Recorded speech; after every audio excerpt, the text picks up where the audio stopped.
Bienvenue Stop Invest, la chaîne des tops d'investissement. Ici, on parle essentiellement d'entreprises de qualité. Avons-nous une opportunité d'investissement sur Abbott Laboratories? C'est la question à laquelle on va essayer de répondre en se basant sur les états financiers de la compagnie. Je rappelle que ceci représente uniquement mon point de vue et non un conseil d'investissement. Et comme d'habitude, je me réserve le droit de me tromper.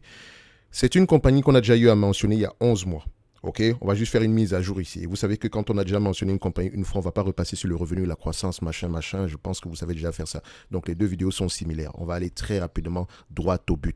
Ok, simple. Droit au but, ça veut dire quoi? Ça veut juste dire ici que par rapport aux prévisions passées ici, est-ce que le business est toujours en croissance, etc.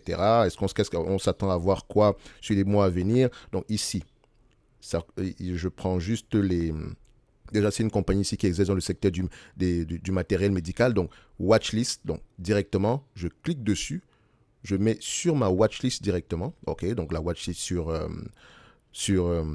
Coifin. D'accord. Et je pense que vous devrez également faire la même chose. Je vous laisse aller regarder les marges de cette compagnie, etc. Et vous allez voir qu'elle mérite au moins avoir une place dans n'importe quelle watchlist. Ici, les analystes attendent à peu près à du 5,16$ par rapport aux bénéfices nets de 2025. En 2023, ici, on s'attend à des bénéfices nets moins élevés que ceux qu'on a obtenus en 2022. Pourquoi? C'est la question que je me pose. Ok? Est-ce que nous avons un business ici qui est en décroissance? Il me semble que non, parce qu'il doit avoir un problème temporaire ici. C'est peut-être la raison pour laquelle on a des bénéfices nets moins élevés. Mais c'est toujours à aller vérifier comme d'habitude. Ok? Oui, vous allez me dire ici que mais le revenu n'est pas beau à voir.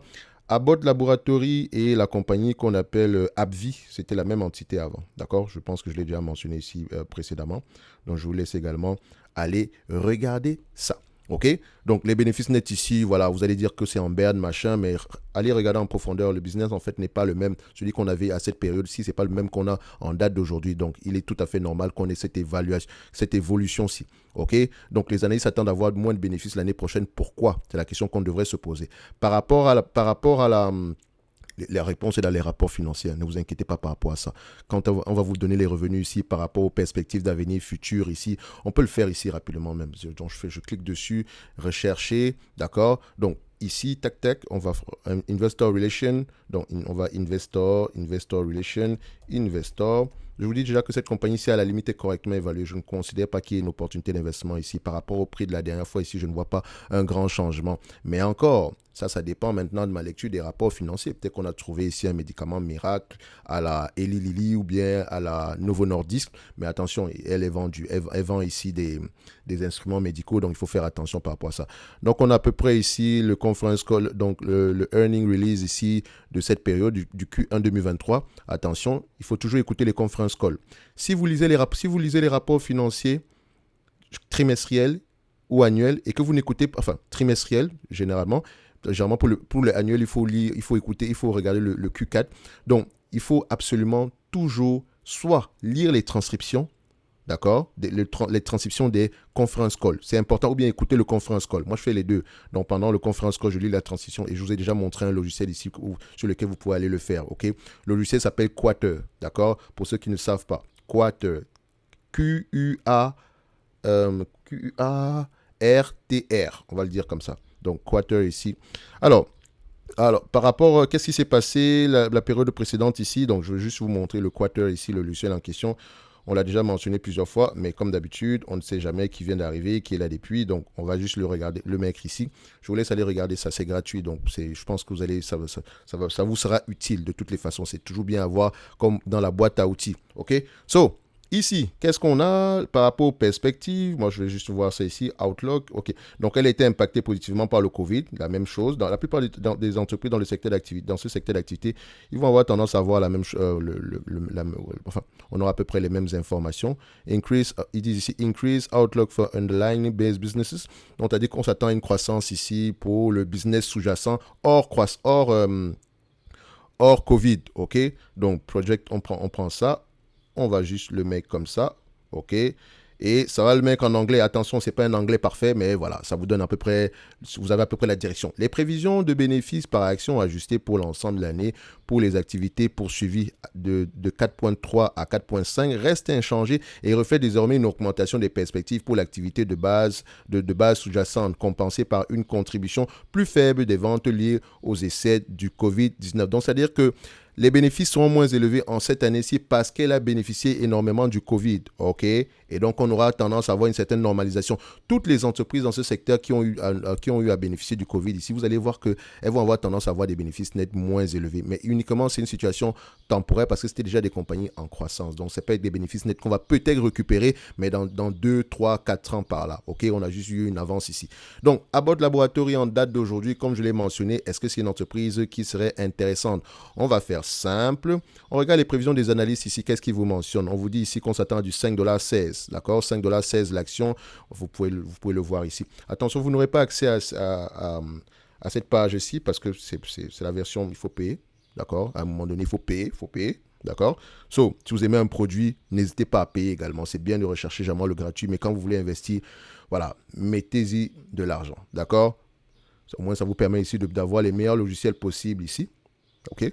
So, on a à peu près, mais après, c'est pas ça qui fera de vous un bon investisseur. Vous pouvez juste vous limiter au rapport financier ou bien à Yahoo Finance, vous aurez la même chose ici. Moi, je le fais juste parce que voilà, c'est par rapport à la chaîne que j'utilise Coifin. Sinon, normalement, j'aurais pris autre chose.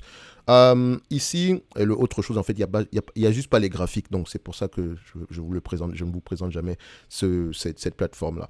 Donc, ici, on s'attend à peu près à du 5,16$ en 2025. Donc, vous voyez ici, entre 4,40$, 4,62$, 5,16$. Et vous savez que moi, quand je cherche une entreprise, je vais l'acheter au moins avec un rendement sur coût d'au moins 8%. Donc, c'est-à-dire que si elle me distribue la totalité des bénéfices nets de 4,40$ ici en 2023 en dividende, par rapport à mon coût d'acquisition, je veux 8%. C'est-à-dire que je dois l'acheter à combien?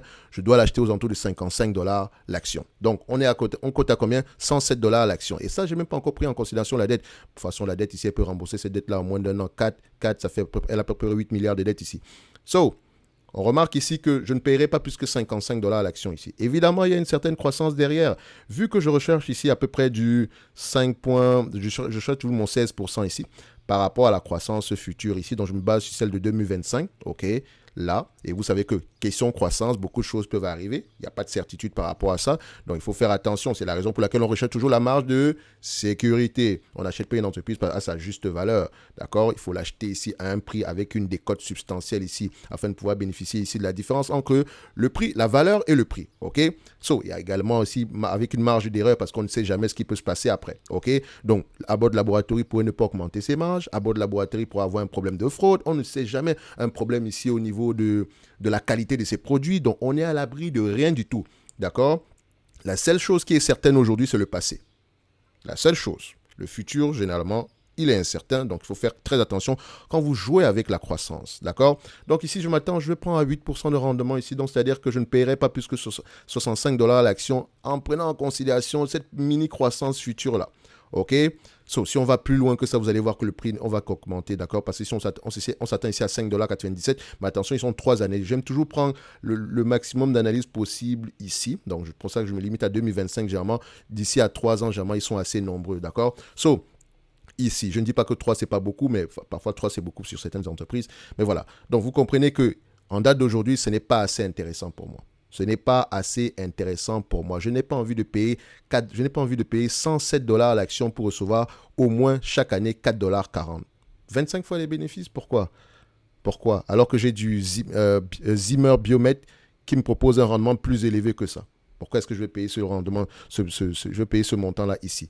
Moi, mon prix d'acquisition va se situer aux alentours d'une soixantaine de dollars ici. Et ça, c'est mon prix. Vous faites ce que vous voulez avec votre argent. D'accord? C'est le mien. D'accord? Moi, je veux le rendement le plus élevé possible. Je ne l'achète pas à sa juste valeur. D'accord? Et je ne dis pas qu'elle est surévaluée non plus. Non. Je ne pense pas qu'elle soit surévaluée. OK? Elle est juste correctement évaluée par rapport aux standards dans cette industrie-là. Bon, elle se négocie également à 25 fois les bénéfices. Même si vous la mettez à 20 fois les bénéfices, par rapport à ce qu'on attend ici en 2025, ici, on ne sera pas loin non plus. OK? Si vous la prenez à 20 fois les bénéfices, aujourd'hui, vous ne paierez pas plus que 90$ l'action. Alors que 90 et 107, pour moi, il n'y a pas une grosse différence. C'est 17$ l'action, certes, mais voilà, ça reste à peu près la même tendance. OK? So, plus ou moins 20% ici, ça ne me dérange pas. D'accord? So, si cette compagnie vous intéresse, lisez les rapports financiers. Comme je l'ai dit, elle mérite d'avoir une place dans la watchlist. Et qu'est-ce que j'ai fait? Je clique, je la mets dans ma watchlist. Normalement, si je fais une note sur cette compagnie-ci plus tard, elle va apparaître à ce niveau-ci et ça sera disponible pour les abonnés du service Top Premium. Dans tous les cas de figure, un like, un abonnement, un commentaire, ça fait toujours plaisir. Abbott Laboratories mérite une place dans la watchlist. En date d'aujourd'hui, opportunité d'investissement, non, pas du tout. sauf si et seulement si elle trouve peut-être un produit exceptionnel. Dans tous les cas de figure, si elle vous intéresse, lisez vos rapports financiers et on se donne rendez-vous sur la prochaine vidéo. Merci.